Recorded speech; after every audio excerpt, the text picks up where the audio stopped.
이낙연 전 대표의 신당 작업도 꽤 빨라지고 있습니다. 이런 분위기 속에서. 그런데 지난주에 저희가 대장동 사건의 최초 제보자가 이낙연 전 대표의 측근이었다는 보도를 지난주 금요일에 저희가 해드린 바 있습니다. 오늘 아예 그 최초 제보자가 직접 자신의 얼굴을 공개하고 이런 말을 했습니다.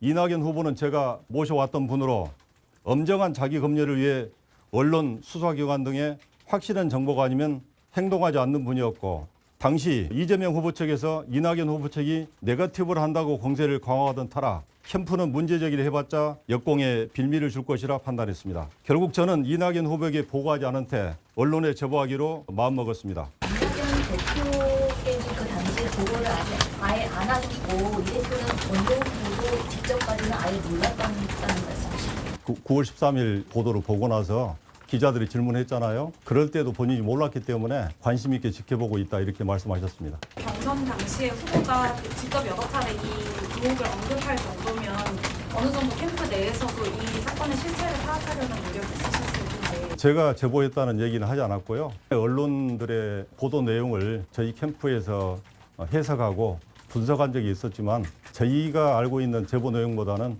언론 방송이 보도한 내용이 훨씬 크고 광범위했기 때문에 굳이 제가 제보자라고 밝힐 필요는 없었습니다. 최초 제보자는 바로 나다. 남평호 전 총리실 민정실장.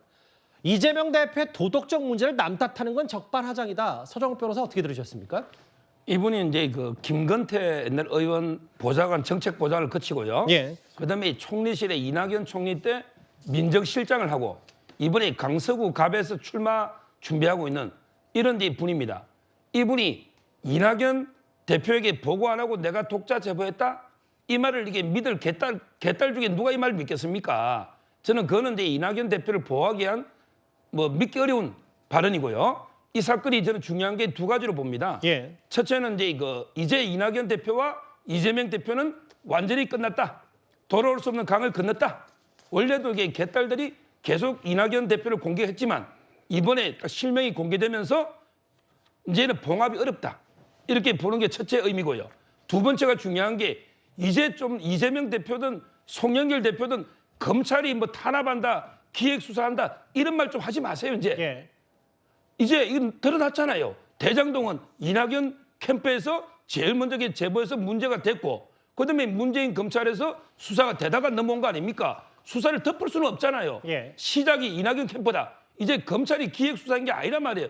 검찰 탓하지 마라. 송영길 대표도 이정근 녹취록부터 나온 거 아닙니까? 저는 그 점에서 검찰의 정치 탄압 프레임이 이제는 안 먹힌다. 이 두 가지가 큰 의미가 있단 말이에요. 변선행 행정관님, 정리를 하자면 근데 이제 이게 누가 제보했고 안 해보고가 뭐가 중요하냐. 결국은 대장도 실체 밝히는 게 중요할 텐데 사실 이재명 대표 측근들은 이재명 대표의 사법 리스크가 왜 생겼는지 애둘러서 이낙연 전 대표 겨냥했는데 모르겠어요. 지금 당내에 미묘한 시점이기 때문에 이게 어떤 파장이 있을지 저도 좀 가늠이 안 되지만 문제가 있다면 밝히고 그게 언론이든 이낙연 전 대표 측근이든 대장동 그걸 명명백백히 밝혀야 되는 게 먼저 아니냐. 어떻게 판단하십니까? 그러니까 지금 앵커께서 말씀하신 대로 사실은 이게 누가 했는지는 중요하지 않거든요. 근데 어찌됐든 이낙연 전 총리 가장 측근이라고 할 수 있는 지금 남평호 실장께서 오늘 왜 이 시점에 저런 기자회견을 했는지 어떻게 보면 약간 새로운 내용도 아니에요. 이미 판결문에 이낙연 캠프 측에서 최초 제보를 받았다 이런 기자의 진술도 있었고 예. 새로운 얘기가 아닌데 오늘 다시 이렇게 이야기를 끄집어내서